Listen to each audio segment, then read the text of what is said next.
And good afternoon, everybody. Welcome to another edition of Verbal Submission. This is your host, E. Marceau Portute, the editor and publisher of SportsInquirer.net. Hope everyone is having a good day out there. We are recording this on July 3rd, 2019, the day before Independence Day. So, very good times in the world of combat sports, which means we had an active past weekend. We have an active one coming up with the holiday season in full effect. We're going to go over a lot of that stuff, including this past AEW Fyter Fest event took place on June 29th. We'll have a recap of that.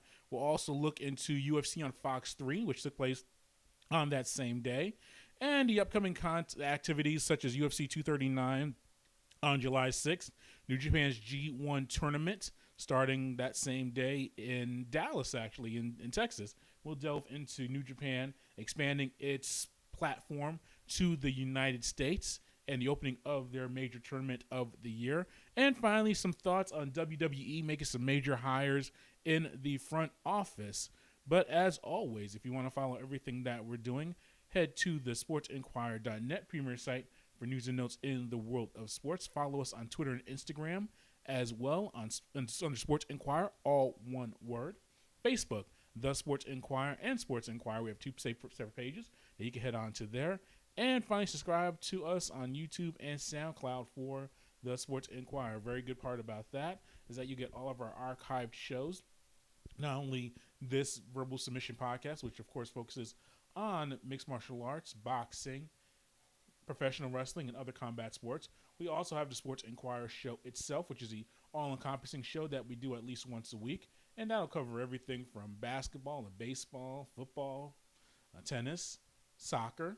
We're watching the semifinals of the Women's World Cup right now, Netherlands and Sweden. They're late in the second half, score 0-0. By the time the show is finished, someone might have scored. We might have extra time, penalty kicks, we never know. But if you go to our site, you'll get those type of shows as well. We also focus on, as a basketball, we just did a show. We're about to do a show. We'll record tomorrow. But it'll be on the NBA draft. So if you're into basketball, of course, head on to there. And, we talk about life as well and things that we're watching on television and politics and other fun things that are appropriate and kind of fit the flow of the show. So make sure that you subscribe to YouTube and SoundCloud to get those archives and to get updates every time we post something in the future. And we're going to take our first break, and when we come back, we're going to get into that AEW Fyter Fest event that took place on June 29th in Daytona here on the Sports Inquirer Show. Okay, and welcome back to the Sports Inquirer Show. East Marceau Portute here speaking with you. Not Sports Inquirer Show. It is the Verbal Submission. It's Sports Inquirer Show. It's kind of, it all ties in together. But this specifically is the Verbal Submission podcast. So that is what you're listening to right now. Let's get right into it. AEW, All Elite Wrestling, had their second official event take place on June 29th in Daytona Beach, Florida with Fyter Fest. And I thought it was a solid effort overall. First thing, it was free, which is always beneficial. Well, technically, if it's not free, you have to pay for cable. Well, you have to pay for your internet and all that stuff. But as opposed to the Double or Nothing pay-per-view that they had, which was at least close to $50 where we're based here in Atlanta, Georgia, it was for free on Bleacher Report, and their website. So I thought that was a nice touch to expand the audience and get more people involved in it. I thought that the production was very high. I didn't have any glitches or any major issues, at least on my end. So that's an improvement, so that's good. And I thought that it was an okay effort. The pre-show was a little bit disappointing. The first match that took place was the triple tag match between Best Friends, SoCal Uncensored, and Private Party. Best Friends end up getting the win, Chuck Taylor and Trent Beretta. I thought the match was okay, but several things turned me off, mainly Private Party. I know they're young guys that they're trying to build and mold as a tag team. Very athletic group, can do flips and do a lot of aerial skilled moves that are impressive to see. But I didn't like the fact that one of the wrestlers, and I don't know if it was Isaiah or Mark, was wearing the sunglasses during the match. Look, I know it's professional wrestling and you're supposed to suspend disbelief to a certain degree as far as the concept of professional wrestling itself. And yeah, you have different characters and different storylines that are maybe not the norm of life. But these are men that are supposed to be, and women, if it's a women's match, they're supposed to be fighting each other. And yes, we know that they're not necessarily really hitting each other or they're using certain moves and protecting each other and all that stuff. But in a real fight, you're not going to have a grown man fighting in that type of environment with sunglasses on. So I know it's a little thing that a lot of people, I've not heard any criticism of that part of the match, but that was something that I did not like seeing at all. Now, if you want to wear the glasses going to the ring as part of your look, absolutely, no problems there. Even if you want to wear them in interviews and promos and all that stuff, but once the fight actually starts, you cannot be wearing sunglasses in the ring. So I thought that was a turnoff for me. I thought the guys worked hard. SoCal and Censored, I thought they did well. And Best Friends gimmick's a little goofy for my taste, but I get it. It's a little different. Not everything has to be hard hitting and tough and gritty. You need a little, not necessarily comedy, but a little something different. And Best Friends provides that, so I'm not mad at that. But I don't know, it was that weird thing with me with the sunglasses. It just turned me off to the match. The next match, Allie defeating Leva Bates with Peter Avalon by her side. The librarian gimmick, yeah, I think it's good for promos and okay for the All Elite show, or Being the Elite, the web show that is released once a week. I think that gimmick works in that regard, but I think when it actually comes to matches, I don't really care too much for it. And that match was disappointing to me. Allie and Leah Bates, I think they wrestled okay. Nothing really stood out for me as far as that goes, but the gimmick there I was not a fan of. And then the other part of the pre-show, and this is why it was disappointing, the Michael Nakasawa versus Alex Jabali hardcore match. If those of you, and this ties into AEW and the Fyter Fest itself and why it all took place. The event took place at the CEO gaming convention. So the video games, the anime, kind of those in that realm of world was where this event took place at. And Jabali is the president and CEO. He's the own operator of this festival or this event that took place. So they had him involved in fighting Michael Nakasawa, the Japanese wrestler who has kind of turned himself into a kind of a laughing gimmick, or kind of the joker as far as being a jobber and having the baby oil and rubbing that against him and all of that stuff. I don't like seeing non-wrestlers in this type of scenario. Nakasawa is a professional wrestler. I'll give him that, so I'm not mad on his end. But Jabali should not be in a wrestling ring at all, and in a hardcore match at that. If they want to have Jabali be the manager for a wrestler, that's fine. Because for someone who interned at a professional wrestling organization, incorporating the local talent, whether it's a newscaster, a lot of times sports broadcasters, maybe a local celebrity from that area, the commissioner, the fireman, police officer, even the teacher, if it's at a school. All that's been done since wrestling has existed. So I'm not mad at that part of it. But usually you have them maybe be the timekeeper.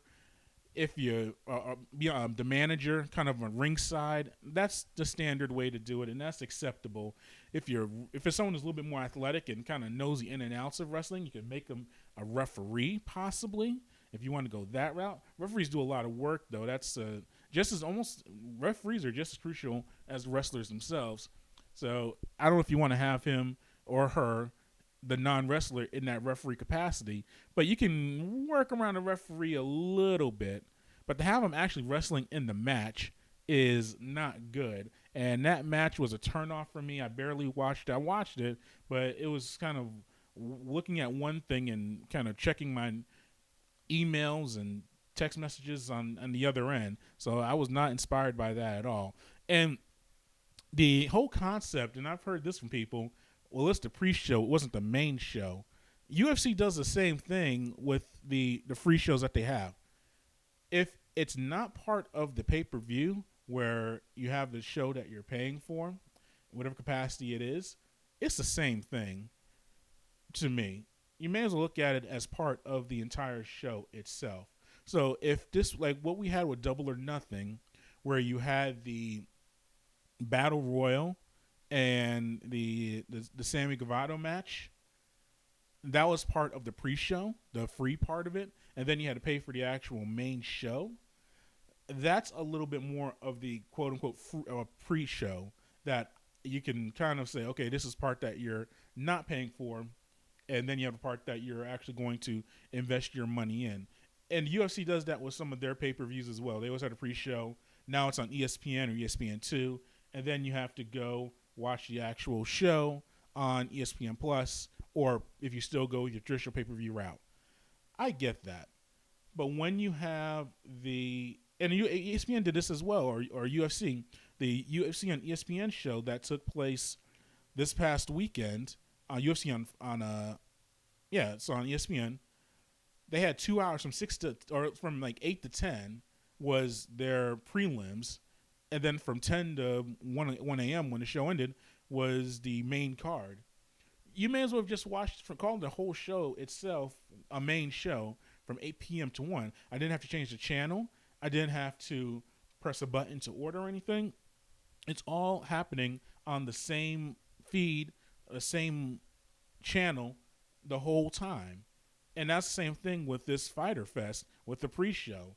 I put it on a BR report. I didn't have to change the channel or go to another link or go to another website. It was all right there for me. So if you're going to have that approach where the pre-show is going to be the kind of the warm-up and maybe the less important matches, you can't have that approach when you're in that scenario. And it felt like the booking of those 3 matches, from the tag match, the women's match, and then the Jadbelli and Nakasawa, whatever that was, it felt like, okay, this is our pre-show. You're not paying for this, so we're just going to throw some things out there. You can't have that approach, especially when you're a new organization that's trying to get yourself going. And I did see some responses from people saying that they saw the pre-show, did not like it, and turned the show off.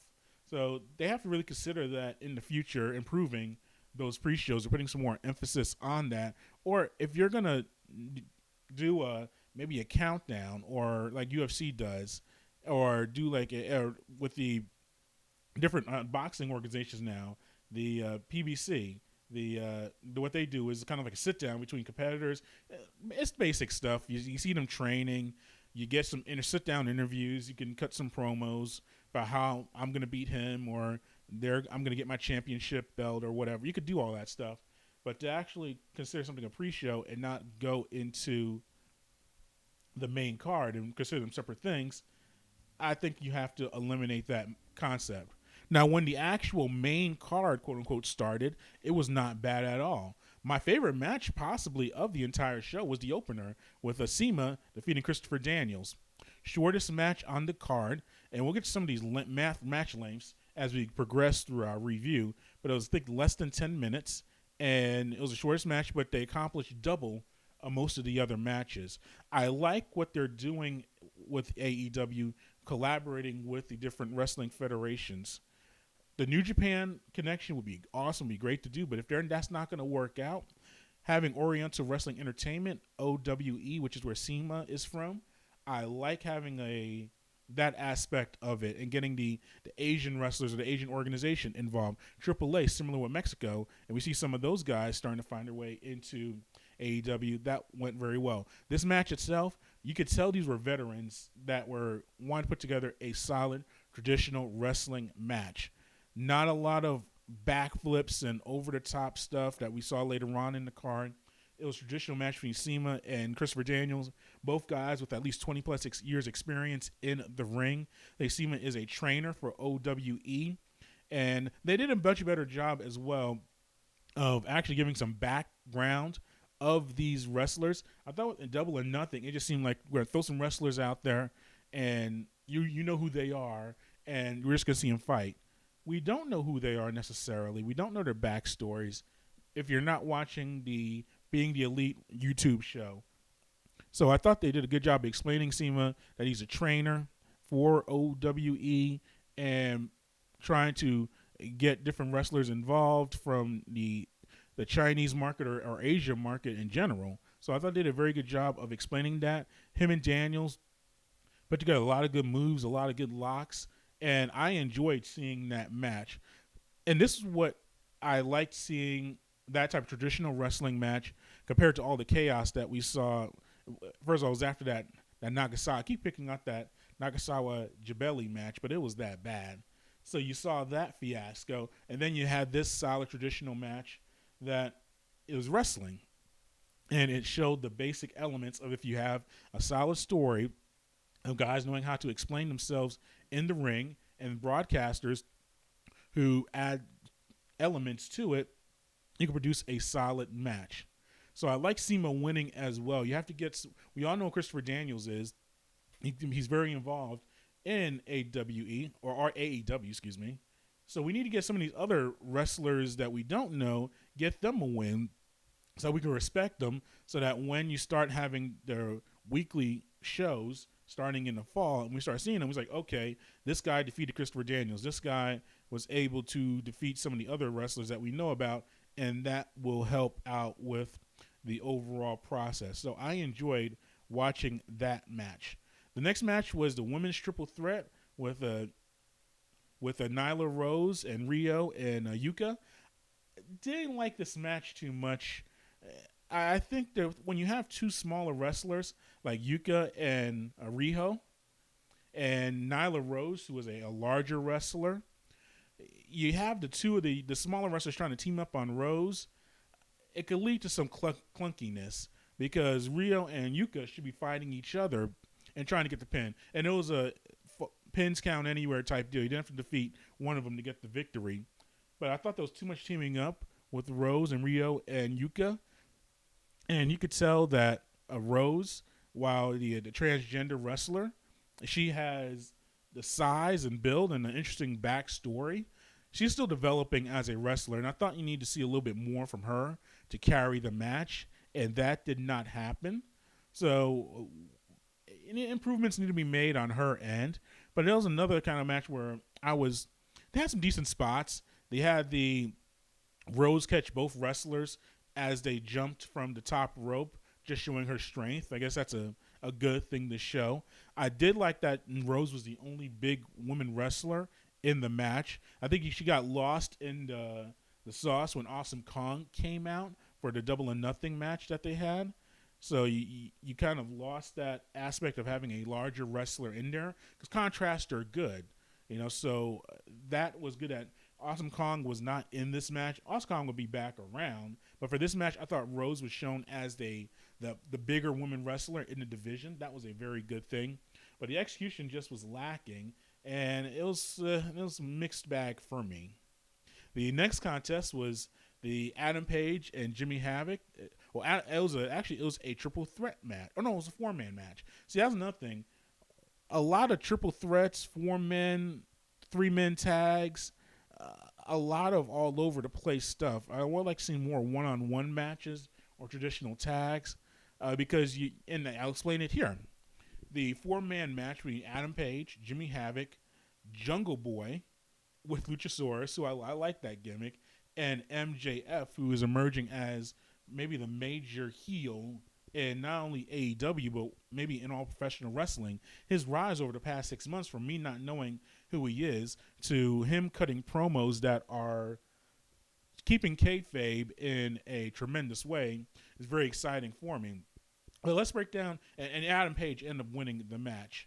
Here's how I look at this situation.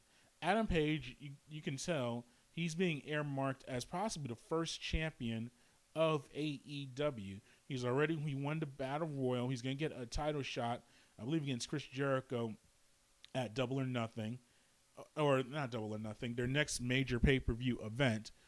They're trying to build Page up, but the problem is, in that regard, in these 4-man tag matches, he's not allowed to shine in the way that he needs to look at him as a championship contender.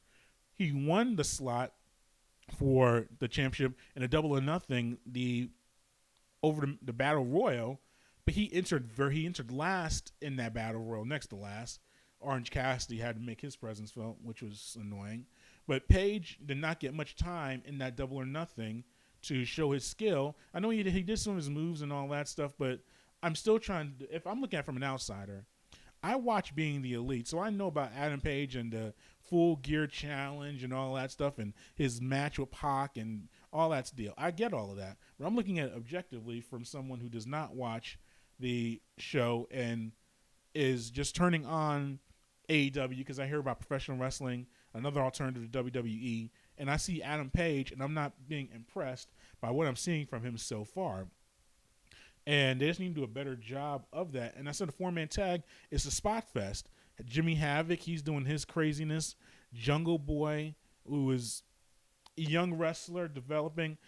Interesting. He's going to be an interesting guy in that promotion because he is young. They haven't played the Luke Perry son. He is the son of the deceased Luke Perry. So they haven't played that angle out too much yet as far as in ring or with the promos and all of that. I don't know if they'll necessarily go there yet, but he's a young guy. I think he's only 21 or 22, so he has a young look. So that's something that could be appealing to the different masses. Him and Luchasaurus is a unique scenario. I like it. Luchasaurus is a big man. I like seeing him actually wrestle a little bit more than being kind of the side man to Jungle Boy.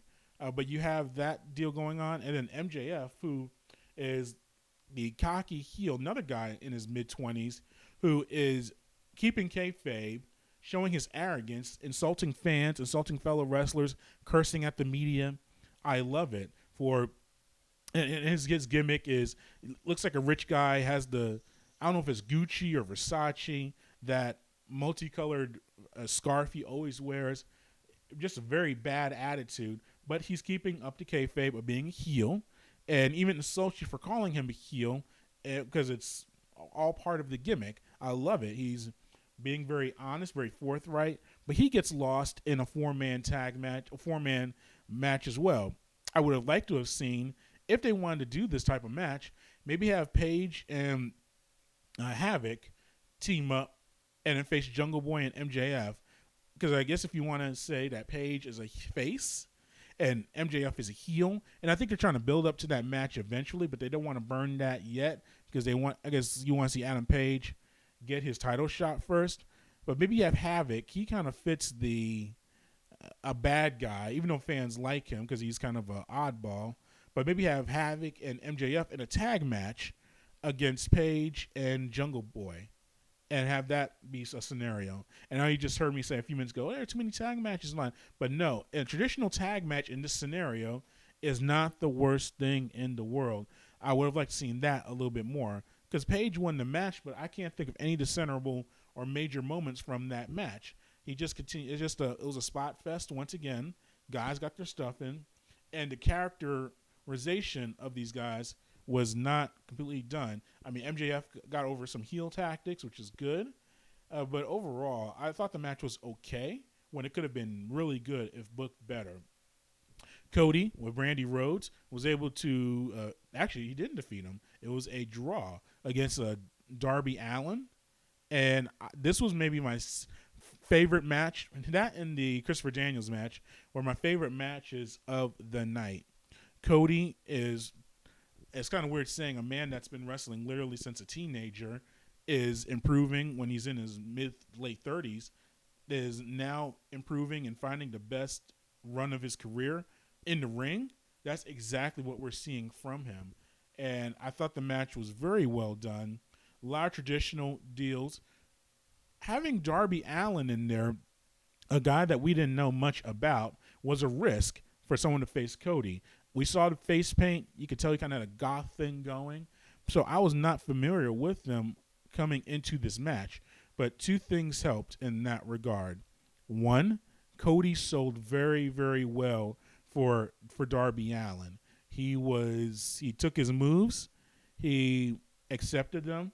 He didn't stiff them in any way. So while the match was going on, it looked like a possibility of Allin getting the win. That's very important when you have the literal face of the company, Cody and the Young Bucks. Those are the three main faces. Kenny Omega too, but those are they're the runners. And I know we have they're not technically the president or owner of the organization, but those are the guys that we know about. So when you have Cody sell as well as he did for Allin, that was very good. And the second thing, and this is why wrestling commentary is so important, and why when we watch WWE and the below average commentary that we have, we've kind of been numb to the past 10, 15 years of bad commentary. When you have a Jim Ross in there or doing the commentary and telling the entire story of Darby Allin, talked about how he was a loner, how he had death in the family, how he takes the punishment because he's kind of dark inside mentally. You continue to hear that throughout the match, and JR making a point of saying, I spoke with them spoke with them earlier in the day. That's an old school tactic as well. Just right up there with the wrestlers talking about scouting the opponent. I get a kick out of that all the time. They used to say that a lot more often, where a wrestler will be watching a match of his future opponent and saying, I'm out here scouting. When, of course, you can go and watch the match in the back, and we all know a lot of it's predetermined and all that jazz. But I like that wink or nod to that style when you say someone is scouting them, or the commentator spoke with the competitor before the match. Adds a little bit of a real sporting element to it.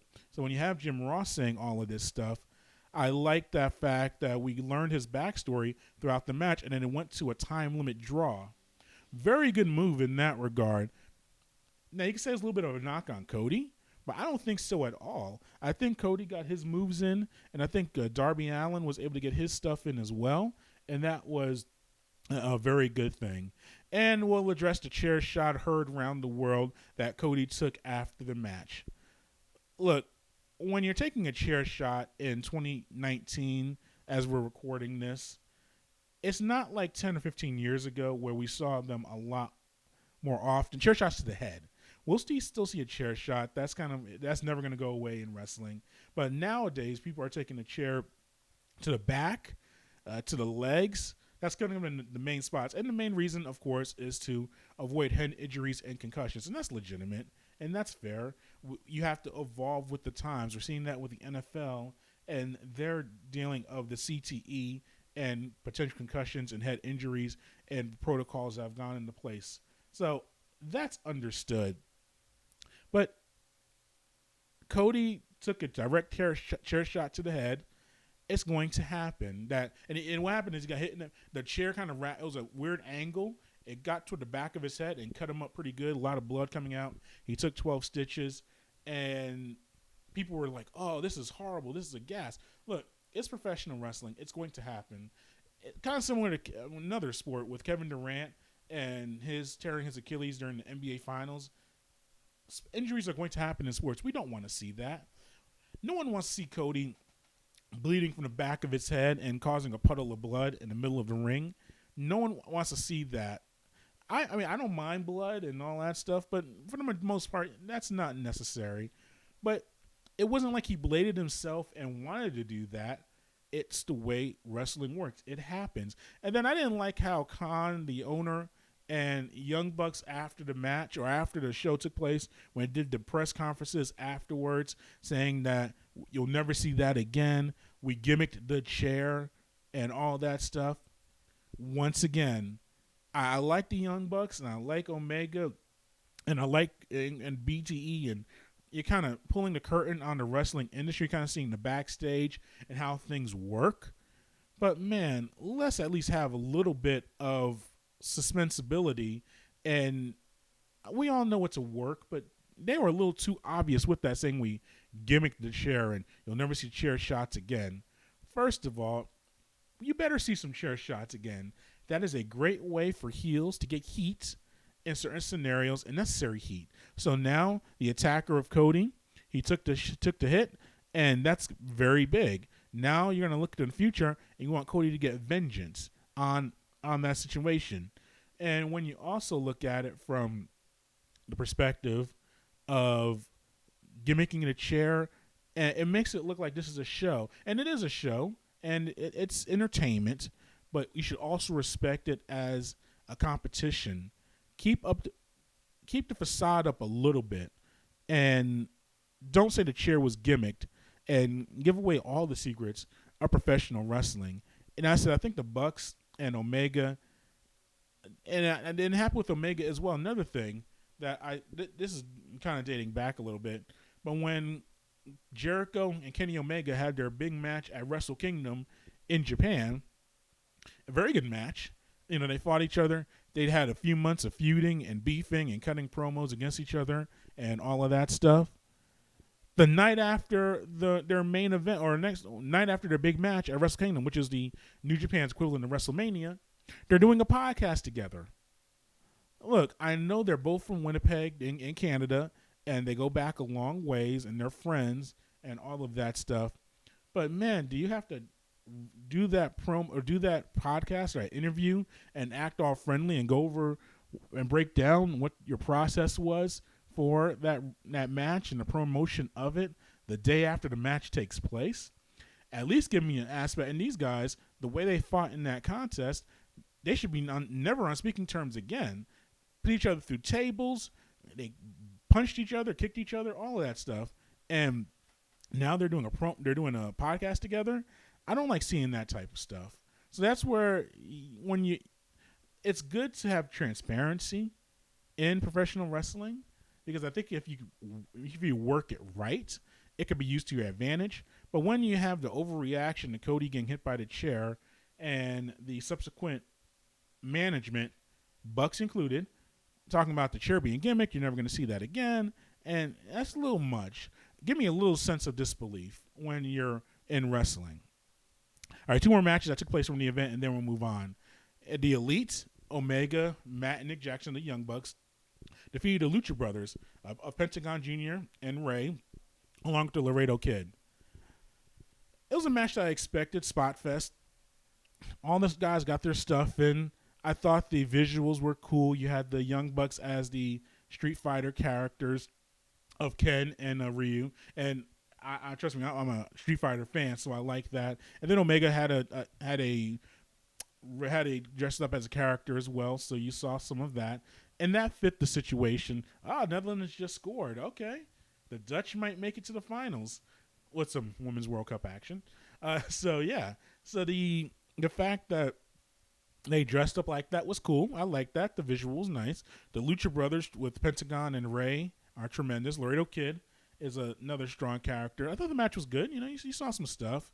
But overall, it was solid. I said I can go over different spots and flips and whatever, but if you're listening to this, you saw it. You know what the deal is. What I did like after, so that match took place, and that was fine. Then the main event, the Johnny Moxley versus Joey Janela main event, the no-holds-barred match. What's interesting about this, and I learned this from watching ECW back in the 90s. I'm dating myself. In the early 2000s.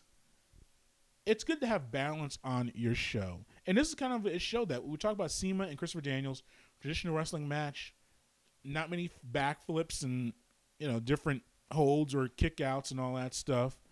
No weapons used in that. And then you had Moxley and Janela in a no-holds-barred match where it was weapons galore.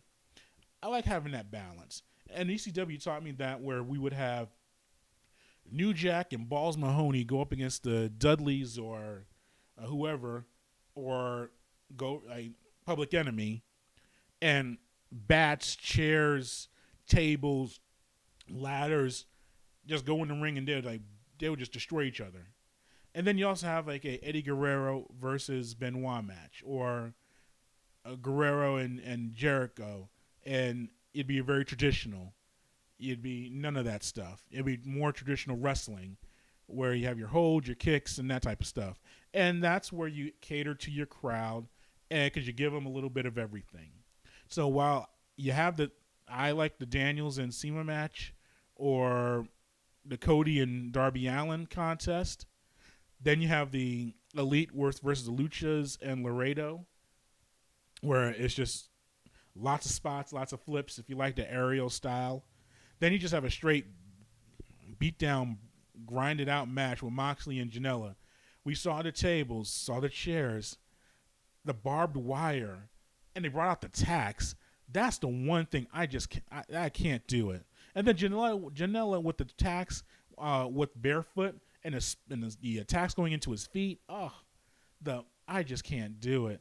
I used to be able to like I remember watching so speaking of ECW, watching the Sabu and Cactus Jack matches and Terry Funk with the barbed wire ropes. I can't watch 2 minutes of that now. Just seeing all the blood and the barbed wire going into I'm even describing it. It's crazy. But when I was younger, I really dug that stuff, and I watched it, and I didn't turn out. And I wasn't offended in a way that it made me throw up or wince in a way.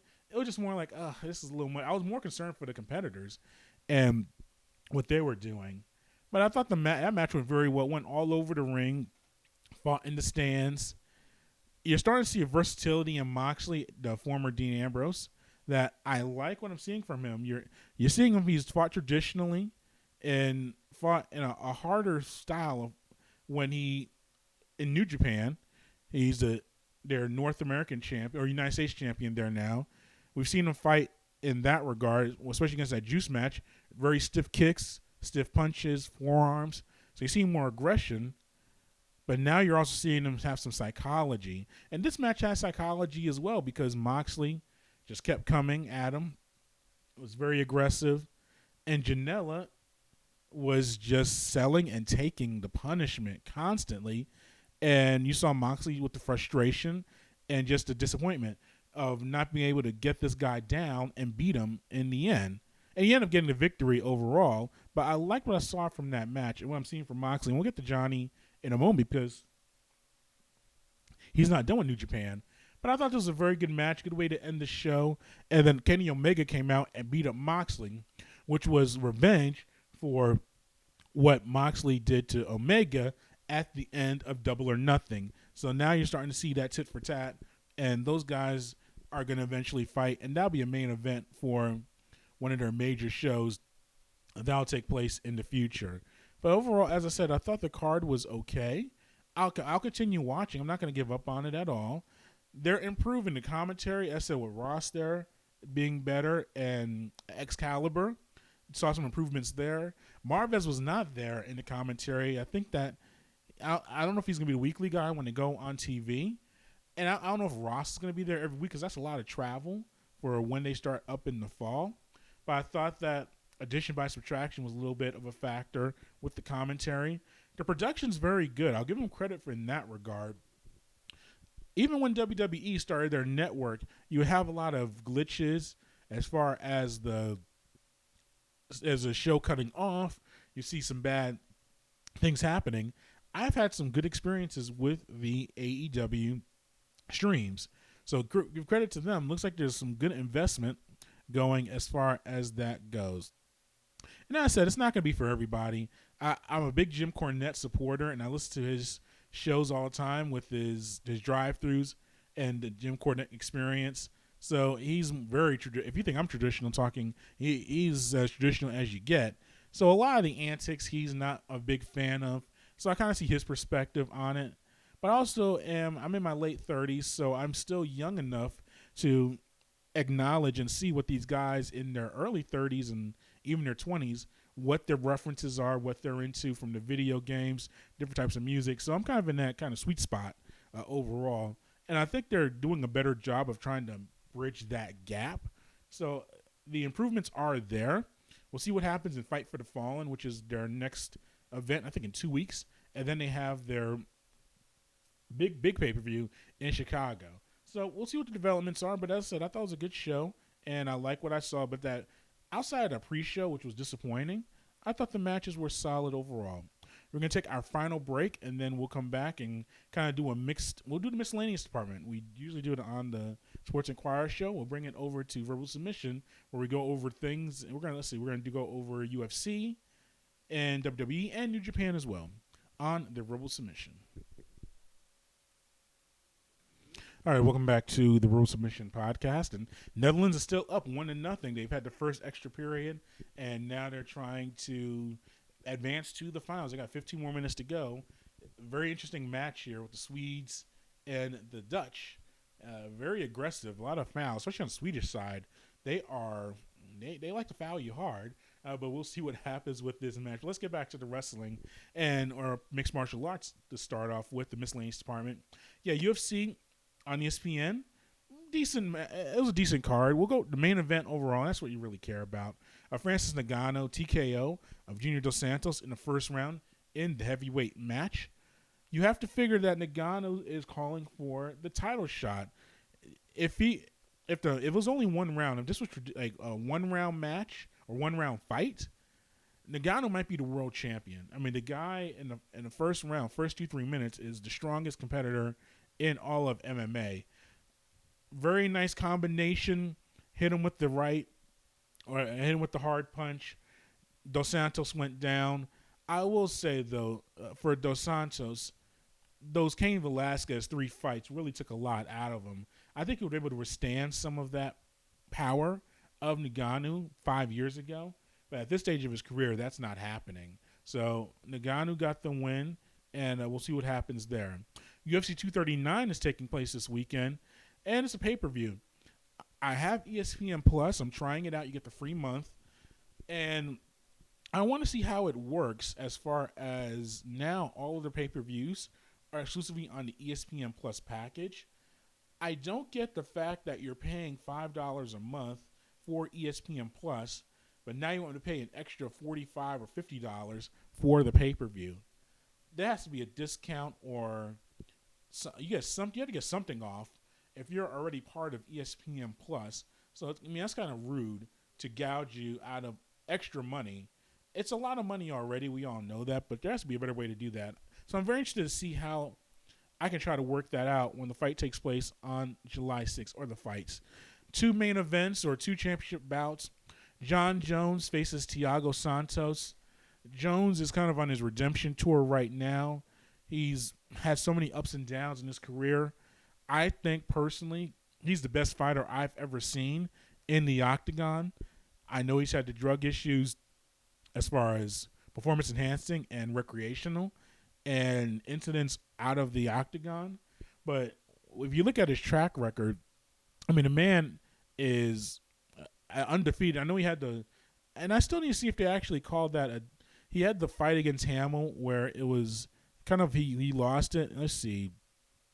I'll look it up right now. Let's see. Is that still technically it's still a loss? Wow. Yeah, he had the fight against Hamill where he hit him while he was down, so it was given a loss there.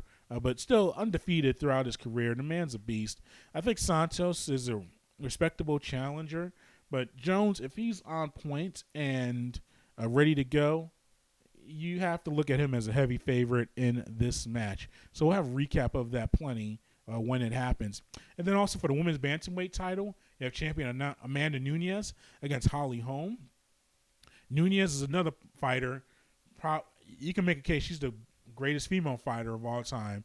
Wins over Rousey, wins over Cyborg. Just tremendous litany of victories. And we'll pull up Nunes' record as well. We'll do it live. And right now, let's see. But yeah, I mean, she has won. Her hit list is tremendous. Let's see. She's beaten Cyborg. She's beaten Pennington. Valentina Shevchenko, who was beat her twice by decision, granted. But still, Shevchenko was looked at as maybe a top 5, 10 all-timer. Miesha Tate, she submitted. Rousey, TKO, first round. Sarah McMahon, the Olympian, she took her out. I mean, you look at the tremendous fighters that she's beaten. Shayna Baszler. I mean, she's beaten arguably, I mean, we're talking top 5, top 10 all-timers, and then you'll argue the case that Rousey, Cyborg, and Tate are top 5 all-time, definitely. And you go down the list, she's beaten everybody that's come through her path. So she's in peak form right now, 31 years old, right age. And as she faces Holly Holm, who is a solid fighter herself and is in a good age as well, a little bit older, 37. But we'll see what that fight brings to the table. I think that Nunes, if she's focused she's a winner.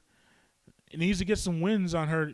She's lost 4 of her last 6 fights. If you look back to 2016, and so she lost the Cyborg by decision back in 2017, and her last fight was June 9th, 2018, with a decision over Megan Anderson. So, Holm is a name named Fyter. Obviously, her biggest win is over Ronda Rousey a few years ago. So she's always going to have a name out there in fighting. But if she doesn't beat Nunez now, I don't know when she'll get another chance to do it. Rest of the main card's actually not bad at all. I'm looking at it right now. Jorge Masvidal faces Ben Askren. Askren's making his UFC debut in the welterweight division. Askren has been kind of that one guy who has, I mean, has he fought in the UFC yet? Let me not say he hasn't, and he has already. Second fight in the UFC. I'm sorry, his second fight. Yeah, he submitted Robbie Lawler back in March. Wow, my memory stinks. So yeah, he's undefeated. He took care of Robbie Lawler back in March. So it's his second fight in the UFC. So he's finding his way and finding his form in a welterweight division that is pretty open right now, that can use some competitors. So Askren, if he can get this win, might find himself in the title picture. The rest of the main card, Luke Rockhold is fighting. He's trying to find his way back in the light heavyweight division. Diego Sanchez and Michael Chiesa are fighting. That's going to be a fun fight. They're just going to swing at each other and go at it. Even the prelims aren't bad. Got Gilbert Melendez fighting, Marion Vera.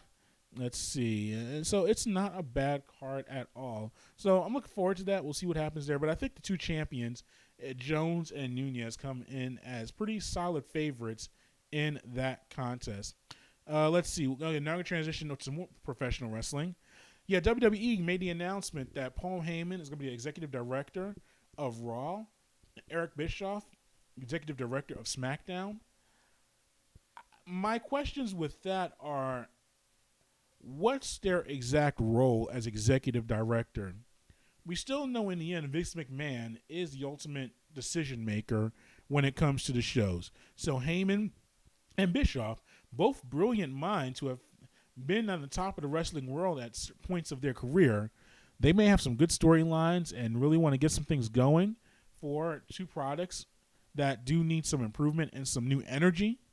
But how much are they really going to have a say in as far as that goes?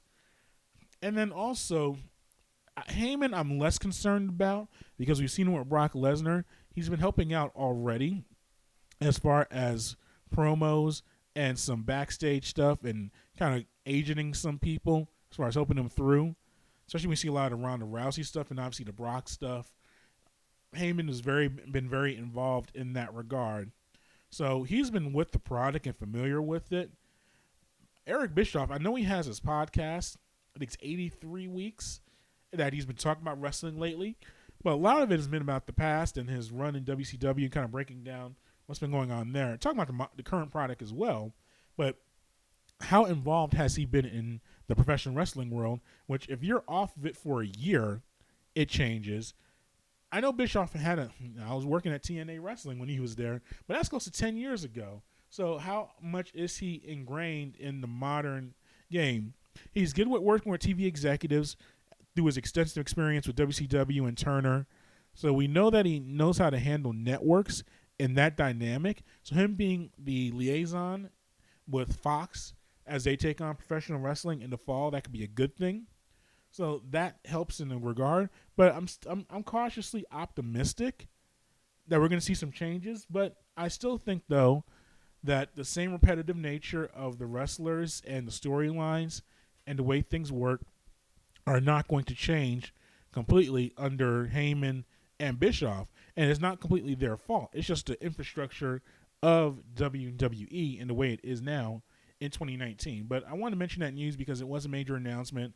And we've already seen Heyman, I guess, do some agenting and do some and have his influence on this past Raw, which included a man being, speared through the Titantron and a pregnancy announcement by one of the women wrestlers. So we might be back in some ECW days with Heyman. But yeah, and maybe next show we'll break that down a little bit more with the Lashley and Strowman going through the Titantron. And then Maria Kanellis announcing she was pregnant.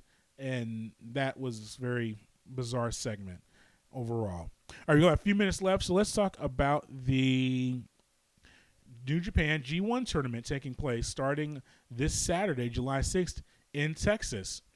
For those of you unfamiliar with New Japan major promotion, some would say a second promotion overall in the world, and I would agree with that. It's the biggest promotion in Japan by a pretty good margin, but also with the influence of in Asia and Australia, and now making a footprint in the United States, I'll say New Japan is the second promotion in the world behind WWE. The G1 tournament, or G is the event, or G1 Climax, that's what they like to call it, is a tournament to determine the main contender or number one contender for their heavyweight championship at Wrestle Kingdom, which takes place every January, which once again is their WrestleMania. So they have a bunch of competitors, and let's see, 4, 5, 6, 7. So they have, I think, 16 competitors this year. 20 competitors. Wow, big number. So you have 20 competitors, and they're in two separate blocks, Block A and Block B, and the wrestlers in each block fight each other round robin style. You get a win, you get a certain amount of points. If you get a draw, you get a certain amount of points, and you go down the line. You face each other, and the winner of Block A and Block B face each other, and the winner of that match ultimately gets to fight for the championship and against whoever the champion is. So right now, as we're recording this, Okada is the champion, and he's also in the tournament, which is a unique aspect of it, that if the current heavyweight champion wins the tournament, he gets to handpick his opponent for Wrestle Kingdom, and we've seen that happen in the past. So really the main fighters in Block A that you should keep an eye on, you have Kota Ibushi, who is a main contender, and Ibushi's kind of trying to move on from the shadows of being in the Golden Boys or with Kenny Omega. He's found his way into New Japan, and a tremendous worker, and he's interesting. Kenta, the former Hideo Itami from WWE, just as recently as a few months ago, he is now in New Japan. He has fought in other promotions in Japan, but never in New Japan. So him and Okada, when they fight, will kind of be the Hulk Hogan Ric Flair matchup that we wanted to see back in the 90s, because the two guys were different federations, and you thought you'd never see them fight. But now you get Okada and Kenta in the same block. That's going to be tremendous. Will Ospreay, tremendous run right for him right now. He's their junior heavyweight champion, maybe wrestler of the year contender so far for the first half of the year. So he's in there. Zack Sabre Jr., the other Brit in there. He's interesting. And Tanahashi, who's won this tournament before. That's all in Block A. So I think it's going to be very intriguing. I don't think they're going to have Okada win this and pick his opponent.